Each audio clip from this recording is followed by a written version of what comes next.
रोशन लाल राणा के साथ इंटरव्यू का पहला भाग आप देख चुके हैं। क्या क्या उन्होंने कहा और कौन कौन सी बातें अभी और उनसे उगलवानी बाकी है, आप देखते रहिएगा दूसरे भाग में। सामने आया मेरे खिलाफ। जी नहीं, पीसी के लिए वो नहीं आए, लेकिन उन पार्षद महोदय ने एक बात कही थी कि रोशन लाल राणा पैसे लेकर बैठ गए इसलिए चुप है, दोबारा से नहीं आए मीडिया हाँ के तो सामने। एक बात, आप एक चीज बताओ, पैसे लोग तो मीडिया वाले लोग हैं ना। मैंने जी पीसी कर दी, बिल्कुल। मैंने जो चीज आपको बतानी थी बता आप दी। अपना काम कर चुके मैं थे। अपना काम कर चुका, मैंने आपको कभी ये नहीं कहा कि आप इसको रोको। रोकिएगा। अगर आप पैसे लोगे तो मीडिया वाले लेंगे, मैं क्यों लूंगा।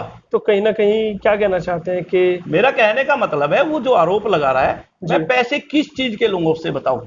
मैंने उसकी दरखास्त नहीं दी हुई कहीं जी कि मैंने विड्रा कर ली। जी मेरा उसको कोई झगड़ा नहीं है, मैंने राजीनामा कर लिया। जी। तो मैं पैसे किस चीज के लिए, जो मैंने मीडिया में बोलना था आप लोगों के सामने बोल दिया। तो कहीं ना कहीं आपको लगता है कि जब घोटाले हुए तब आप सामने आए थे, उसके बाद नगर पालिका में कोई घोटाला नहीं हुआ, नहीं, तो घोटाले आपको आवश्यकता नहीं पड़ी। आज भी आ रहे हैं घोटाले। तो रोशन लाल राणा अब क्यों नहीं सामने मैं आए? आज भी हूं। मैंने माननीय मुख्यमंत्री जी से एप्लीकेशन रिकमेंड करा के जी अर्बन लोकल बॉडी डीजी को दी हुई है, अमित अग्रवाल जी को दी हुई है। जी वो अपने लेवल पे कार्रवाई कर रहे हैं, क्यों ढील कर रहे हैं। हो सकता है ये जो चेयरमैन और पार्षद जो बकवास कर रहे हैं, ऊपर तक की सेटिंग कर रखी है इन्होंने, इसी वजह से ढील हो मतलब रखी हो है। सकता है। हाँ हो सकता है, मैं मानता हूं। जी लेकिन मेरी तरफ से ऐसा नहीं है कि मैं घर में बैठ गया हूं या चुप बैठ गया हूं। जी मैंने हमारे जो प्रिंसिपल सेक्रेटरी मुख्यमंत्री हैं उनसे एप्लीकेशन बाकायदा फॉरवर्ड करा के डीजी अर्बन लोकल बॉडी को दे रखी है। जी। और उस पे जो भी कार्रवाई वो चल रहे हैं नहीं कर रहे हैं, बस मैंने उसको फॉलोअप नहीं किया, मतलब उसका पीछा नहीं किया अभी तक। फॉलो अप लेंगे अभी आप? हाँ फॉलोअप जब लेऊंगा, भी ले भी आप रहा हूं, जी, बट मैं तो मेरे उसमें कुछ सुनने में मतलब ऐसा हो सकता है कि बहुत जल्द नए खुलासों के साथ आप सामने हैं। नहीं। देखिए, मैं खुलासे सबको पता है, जी आपको भी पता है खुलासे, आपके पास भी वीडियो हैं जो सफीदों में काम हो रहे हैं। मैं आज भी बता रहा हूं जी कि सबसे 25% से 30% कमीशन लिया जा रहा है ठेकेदारों से। जी उसके बाद 10-20% ठेकेदार भी कोशिश करते हैं, अपने बच्चों के लिए लड़ रहे हैं। अब जो चीज देखिए, मैं आपको एक यहां बहुत बड़ी बातें बताना चाहता हूं। कभी माननीय प्रधानमंत्री राजीव गांधी जी ने एक चीज कहा था कि भी 1 रुपये ऊपर से जाए तो 10 पैसे जनता तक पहुंचते हैं, 90 पैसे गायब। 90 पैसे गायब हो जाते हैं। जी हमारी सरकार आने के बाद ऊपर का जो करप्शन था वो खत्म कर दिया। जी लेकिन मैं आप लोगों के माध्यम से, आज इस इंटरव्यू के माध्यम से, जो मेरे अंदर भी एक टीस है, सरकार के लिए भी है और जनता के लिए भी है।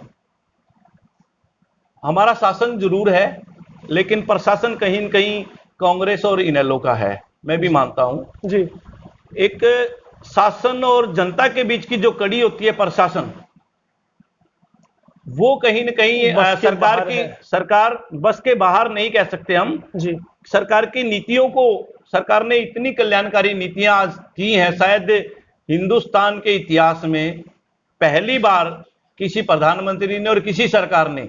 क्या होता है कि सरकार की जो कड़ी है प्रशासन, शासन हमारा है, लेकिन प्रशासन कहीं न कहीं थोड़ा सा भी दूसरी पार्टियों का, जब वो लोग अधिकारी कहीं न कहीं बदमाशी कर जाते हैं, उस वजह से सरकार को इक्का दुक्का कहीं मुसीबतें झेलनी पड़ सकती हैं। अदरवाइज सरकार की नीयत में खोट नहीं है। आप देखो 6 साल हो चुके हैं माननीय तो कहीं ना कहीं आप सरकार की नाकामियों का ठीकरा प्रशासन के सर पे फोड़ेंगे? नहीं, सरकार की नाकामियां है ही नहीं, प्रशासन की जाहिर सी मैं कह रहा हूं। जी देखिए, आप एक चीज देखिए, जो चीजें पहले क्या होता था, पब्लिक से जो पैसा लिया जाता था उसका बंदरबाट ऊपर तक जाती थी। आज कोई भी एक सिंगल आदमी, हमारे माननीय मुख्यमंत्री या हमारे सरकार में जितने मंत्री हैं, ओहदेदार हैं, उंगली नहीं उठा सकते आप लोग। जी। लेकिन मैं ये मानता हूं कि नीचे से करप्शन एज इट इज है आज भी। तो मानते तो हैं भ्रष्टाचार है? मैं मानता हूं, लेकिन वो भ्रष्टाचार हमारे नेताओं पे, हमारे माननीय मुख्यमंत्री पे उंगली नहीं उठा सकते। मैं थोड़ी सी कमी, थोड़ा सा हमारा जो लगाम कसने की शासन की प्रशासन पे, जी वो मैं खुद मानता हूं। वो कहीं न कहीं मिसअंडरस्टैंडिंग है, लूज है। जी। जब तक वो नहीं हम करेंगे तब तक सरकार को ये थोड़ा क्या बहुत। कभी कभी जब आप वहां पर होते हैं, चंडीगढ़ में होते हैं, तो क्या कभी आपके जिक्र नहीं हुआ कि लगाम कसनी चाहिए, देखिए, इस पर काम होना चाहिए? मैं बताता हूं आपको, हमारे माननीय मुख्यमंत्री जी के साथ लगा लीजिए शासन में कुछ लोग जो हमारे एडवाइजर हैं या सिपलकार हैं जो सरकार के, वो लोग बुद्धिजीवी हैं, मैं मानता हूं, कोई डाउट नहीं है। लेकिन कहीं कहीं जो राजनीतिक ग्राउंड जो होता है, ग्राउंड लेवल की जो एक्सपीरियंस जो होता है, जी वो थोड़ी बहुत कहीं न कहीं उन लोगों में कमी है, इक्का दुक्का, और उस वजह से हमारे मतलब फिर अधिकारी, से आप प्रशासन को ही लपेटेंगे हाँ मतलब? बिल्कुल बिल्कुल, जी जी बिल्कुल वो बिल्कुल। कहीं ना कहीं हमारे जो एडवाइजर हैं, सरकार के शिपलकार हैं, जो बीच में राजनीतिक ओहदेदार हमारे बैठे हुए हैं, जी वो उन लोगों के अंदर जो ग्राउंड लेवल की जो जो धरातल से जुड़ी उनको जानकारियां नहीं है, वो कम है, और उसकी वजह से ही अधिकारियों दिक्कतें आ रही प्रशासन को कैसे काबू में करना है, जो सामंजस्य बिठाना है सरकार का, जनता का भी प्रशासन, हैं। जी वो कहीं ना कहीं कमी है जी अभी भी। बिल्कुल बिल्कुल बिल्कुल। राणा जी, मैं आपको सरकार से, चंडीगढ़ से मोड़कर वापस सफीदों की ओर लेके आना चाहूंगा। आपने कहा कि सड़कों का विकास करा देंगे, स्कूल की बिल्डिंग बना देंगे, आप 4 लेन बना देंगे, बाईपास निकलवा देंगे। क्या आपको नहीं लगता कि सफीदों में और भी बहुत सारे काम है, उन पर भी काम होना चाहिए? जैसे मैं आपको याद दिला दूं, गुंडागर्दी, गुंडागर्दी के लिए आप लोग क्या सोच रहे हैं, क्या कैसे खत्म किया जाए? आपका खुद का क्षेत्र है, आपका, आपके सामने सब चीजें हैं, सरकार के साथ आप बैठते हैं, यहाँ पर अपने क्षेत्र में आप रहते हैं, दिक्कतें आपके सामने आई हैं, लोगों की फरियाद भी आप सुनते हैं, तो उस पर लगाम क्यों नहीं कसी जा रही? बिल्कुल मैं आपकी बात से सहमत हूं।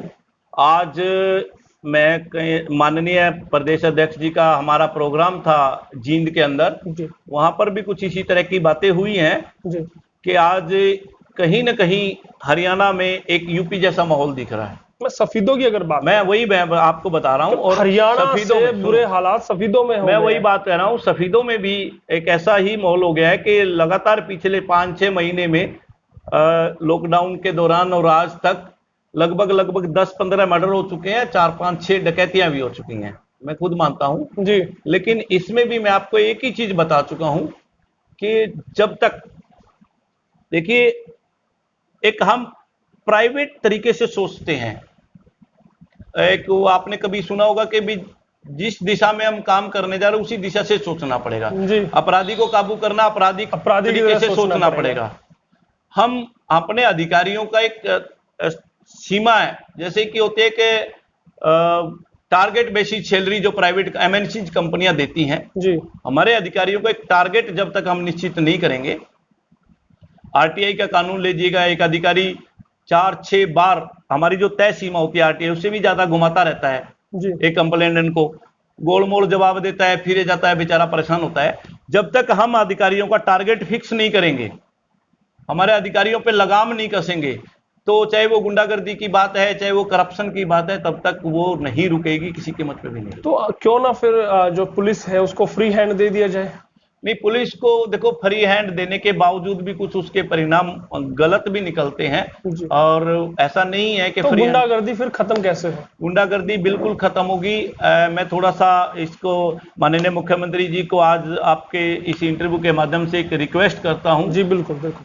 तो जैसे कि माननीय योगी जी ने, उत्तर प्रदेश के मुख्यमंत्री ने 2-4 केस में इनकाउंटर किया है, जी इस तरह से 2-4 जो बदमाश टाइप के लोग हैं, जिनका सरकार पे किसी तरह वो काबू नहीं आ रहे है, कुछ भी अगर वो हर रोज कोई बात आ रही है, जी तो शायद 1-2 अगर इस तरह का एनकाउंटर हो हलचल, जाए, इस तरह की अगर हलचल हो जाए, जी तो तो मुझे शायद लगता है क्राइम पे शायद थोड़ी क्राइम लगाम में रुकावट आ लगेगी। जाए। मतलब चाहते हैं कि और फ्री हैंड दे दिया हाँ, जाए, सरकार एक्शन में आए। मैं क्राइम के मामले में भी और करप्शन के मामले में भी आपके इस इंटरव्यू के माध्यम से माननीय मुख्यमंत्री जी से गुजारिश करूंगा जी कि थोड़ा सा जी एक्शन मोड में, जब तक माननीय जी बिल्कुल बिल्कुल। खट्टर मुख्यमंत्री साहब, जी, फरियाद है जनता की कि एक्शन मोड में आप आइए, गुंडागर्दी पर लगाम लगाइए, जरूरी है, क्योंकि पड़ोसी जो राज्य है उससे तुलना आपकी हो रही है, योगी साहब से आपकी तुलना हो रही है, और योगी के स्टाइल में आपको भी एक्शन लेना पड़ेगा।